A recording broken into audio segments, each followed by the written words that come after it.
Most people think space law lives in dusty treaties, political ideas, and abstract principles. But in reality, space law only comes into picture after something's gone wrong.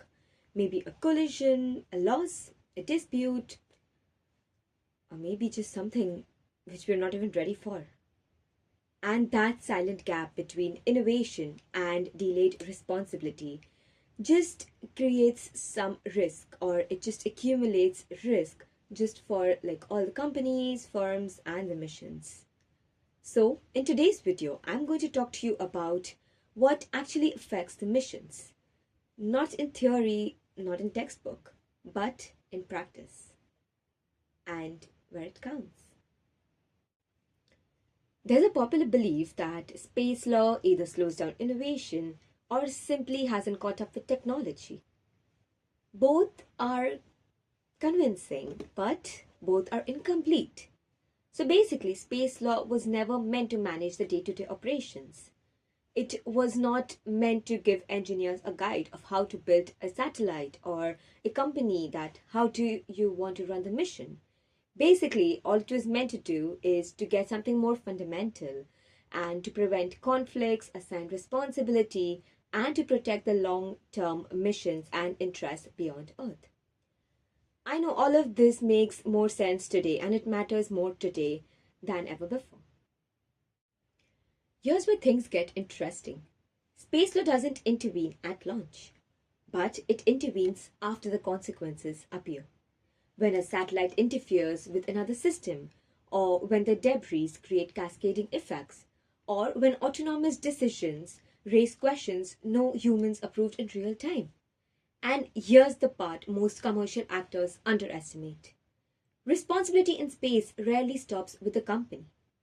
The states remain legally involved through authorization, supervision, and even international liability. So the technical risk is visible, it's engineered, and it's insured.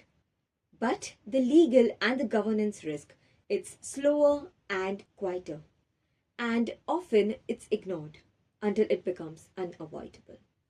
So that's when space law becomes operational. One of the biggest challenges in modern space activity isn't the absence of law, it's the lag between the activity and the accountability. So the treaties within the decades ago are now interacting with AI systems, mega constellations, commercial actors, and crowded orbits. And they were never designed to imagine all of this.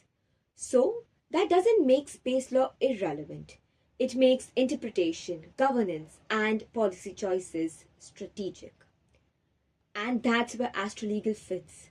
So, Astrolegal exists to explore the space between law and reality. Not the sensationalize of the space law, or not to oversimplify it, but to examine how legal frameworks quietly shape responsibility, governance, and sustainability beyond Earth.